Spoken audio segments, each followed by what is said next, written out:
Allez-y, prenez place. Installez-vous. Vous allez bien? Ouais, merci ça. N'hésitez pas à vous mettre à l'aise, enlever votre manteau et tout. Mettez-vous confortable. Ouais. Je sais que les rendez-vous médicaux chez certaines personnes ça peut être stressant, mais là il n'y a pas de souci, ça va très bien se passer. Vous allez voir. Super. Alors, vous vous appelez comment? Super. Merci. J'ai pas de dossier. C'est la première fois que vous venez me voir. Ok. Vous avez pas fait de dossier avec la secrétaire?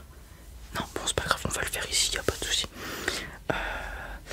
Vu que c'est la première fois que vous venez, on va faire un tout petit dossier.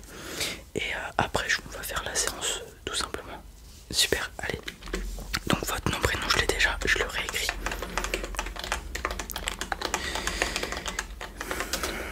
Super. Est-ce que je peux avoir votre date de naissance, s'il vous plaît?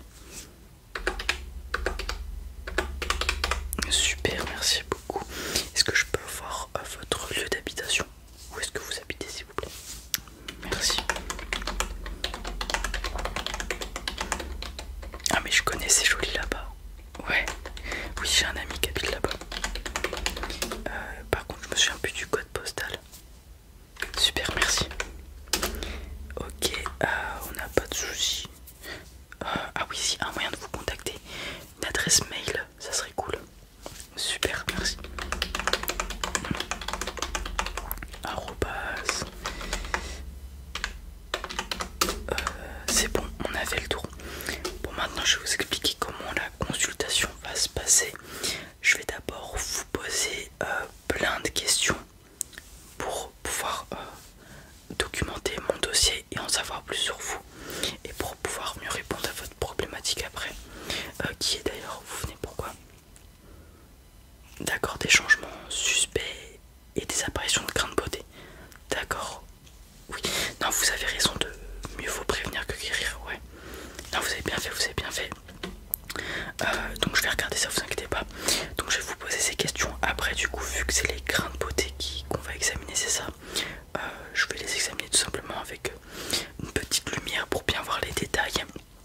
Ensuite de ça, je vous donnerai, je vous dirai ce que j'en pense et ce que vous devrez faire. Super. Alors, laissez-moi 2 petites secondes, je règle un petit truc. Ok, c'est parti. Donc là, je vais vous poser des questions que je pose à chaque patient qui vient me voir, que je vais noter. Du coup, les réponses dans votre dossier. Et voilà, tout simplement, c'est pour moi mieux faire le bilan de votre problème. Exactement, super. Alors, je vais les prendre avec moi, ils sont juste là. Est-ce que vous avez des antécédents de maladies de peau dans votre famille? Puisque vous vous en doutez peut-être, les maladies de peau c'est souvent héréditaire, donc lié à la famille. Donc est-ce qu'il y a des antécédents dans votre famille, peut-être de cancer de la peau, etc.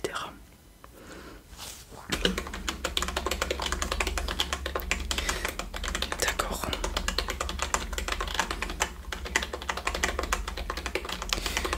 Ok, c'est noté.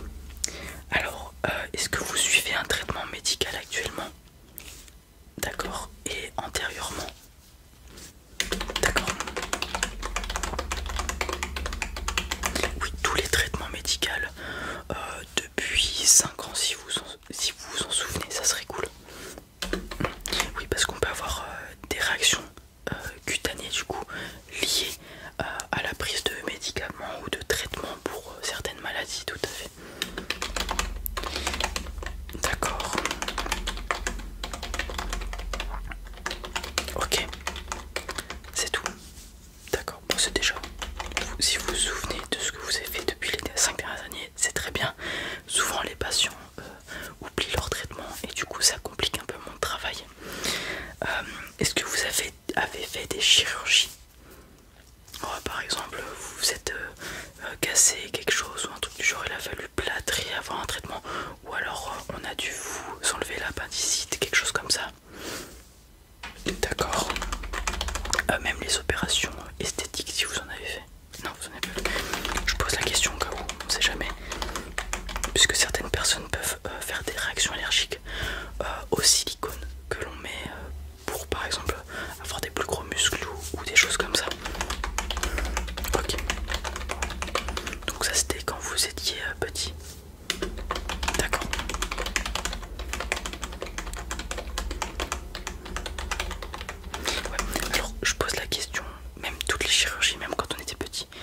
puisqu'il se peut que, par exemple, vous voyez, on peut vous mettre une hanche en titane ou des vis dans le corps pour régler un problème. Et il se peut que ces objets s'érodent, se rouillent, bon pas le titane, mais certains peuvent avoir des défaillances qu'on n'avait pas vues. Et on vous a quand même mis ces produits dans le corps. Et il se peut qu'avec le temps, du coup, il y ait des problèmes d'infection qui s'argumentent par une réaction cutanée, donc des taches, etc. sur la peau. Tout à fait. Ok. D'accord, alors, est-ce que vous avez déjà eu des problèmes de peau par le passé? Jamais, d'accord. Donc c'est la première fois de votre vie que vous venez voir un dermatologue? D'accord.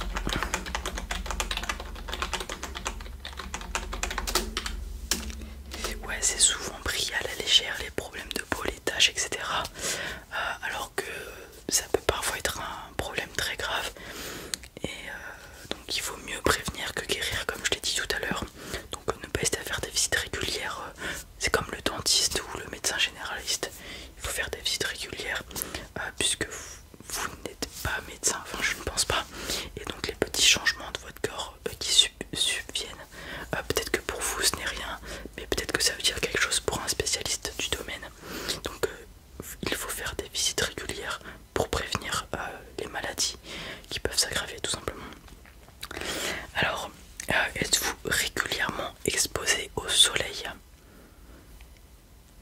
D'accord. Et est-ce que vous vous protégez quand vous êtes au soleil? Le plus possible, d'accord. Alors oui, il y a des personnes qui sont sensibles au soleil. On parle d'allergie au soleil des fois, puisqu'ils ont vraiment des réactions suite à une exposition prolongée au soleil. Donc voilà ce qu'il faut faire pour éviter ces problèmes-là. Ne pas aller dehors aux heures du zénith, donc entre midi et 14h. Se protéger lorsqu'on va au soleil. Ne pas hésiter à mettre une casquette, un chapeau, n'importe. Voilà. D'accord. Alors, quel est votre travail, s'il vous plaît? D'accord. Ça va, c'est bien. Passionnant, pas super. Il faut faire un métier passionnant. Oui, j'adore mon métier. Je rencontre plein de, comment dire, de patients avec des problèmes différents et donc chaque fois, chaque nouveau patient est un nouveau challenge pour l'aider à se soigner, etc. Donc moi ça me plaît. Alors, êtes-vous allergique à quelque chose? D'accord.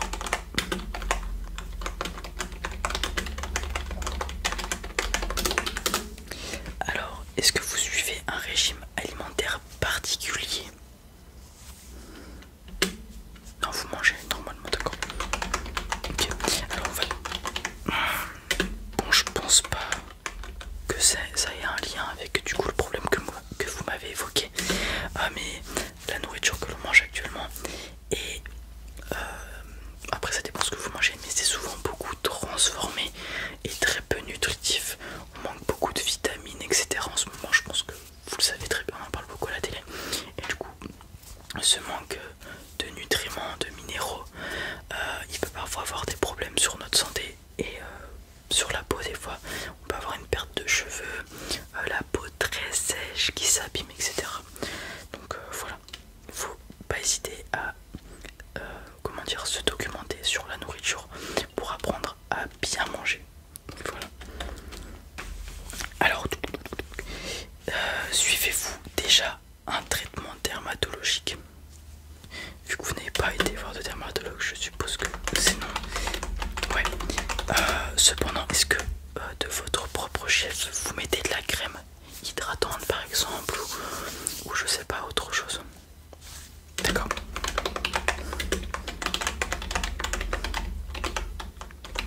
D'accord, ok. Non, ça va. C'est une bonne routine pour la peau. Oui, il faut hydrater la peau, c'est très important. Ok. Alors, quelle est votre fréquence de lavage? D'accord, une fois par jour, oui, c'est une bonne fréquence.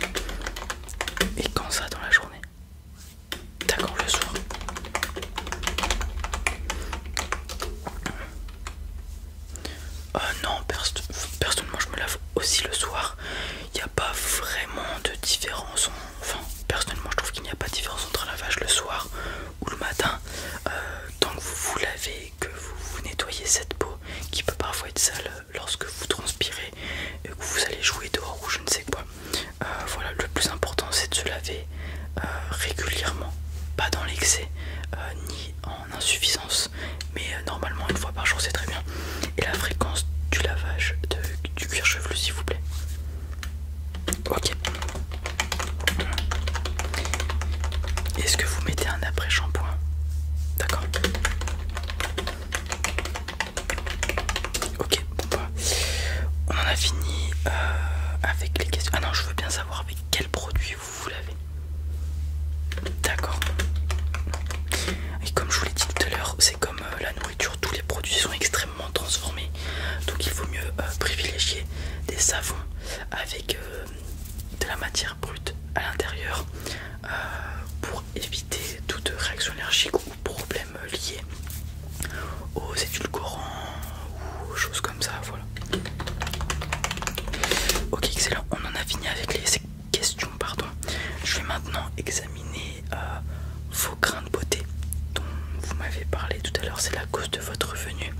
Donc je vais les examiner avec cette petite lumière. Est-ce que vous pouvez me les montrer s'il vous plaît? Super, ok, d'accord. Vous avez, d'ailleurs je vous ai pas posé la question, vous avez beaucoup de grains de beauté sur votre corps? Un petit peu quand même, ok, d'accord. Donc celui-là, ça ce sont des grains de beauté qui sont apparus récemment. Ok. Bon ça, les grains de beauté qui apparaissent, bon c'est normal, c'est naturel. Est-ce que vous pouvez plutôt me montrer vos grains de beauté qui ont changé d'aspect? Voilà, c'est eux qui seront plutôt porteurs de problèmes. Super, merci. D'accord. Effectivement, d'accord, on est sur un grain de beauté assez volumineux si je puis dire. Il était comment avant? D'accord, il ressortait un petit peu mais sans plus, ok. D'accord. D'accord, il y en a un à côté aussi. Permettez, je vais... Regarde. Vous en avez d'autres des comme ça? Allez-y, montrez-moi.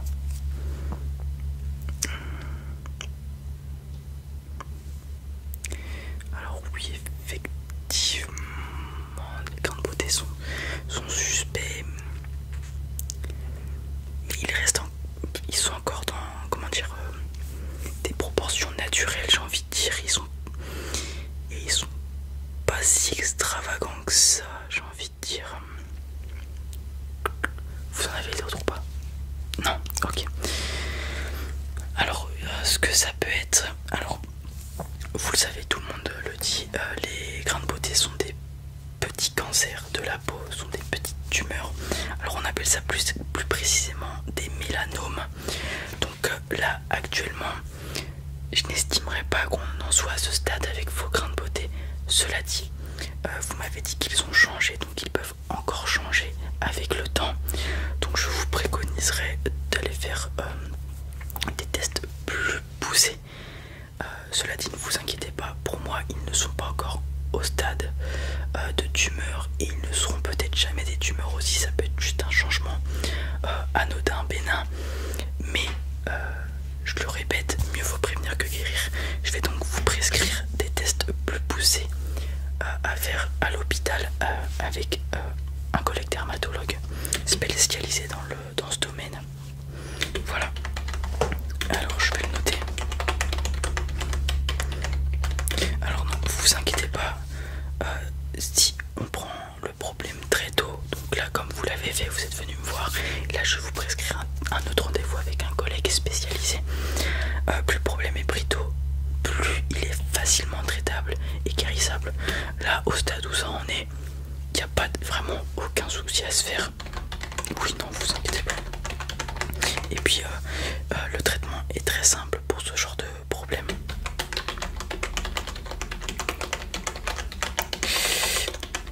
D'accord.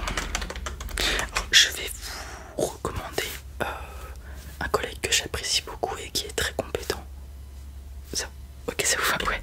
Non, parce que sinon vous auriez pu faire vos propres recherches, mais voilà, je suis sûr que le travail fourni par mon collègue sera pertinent envers votre cas, donc c'est pour ça que je vous le recommande.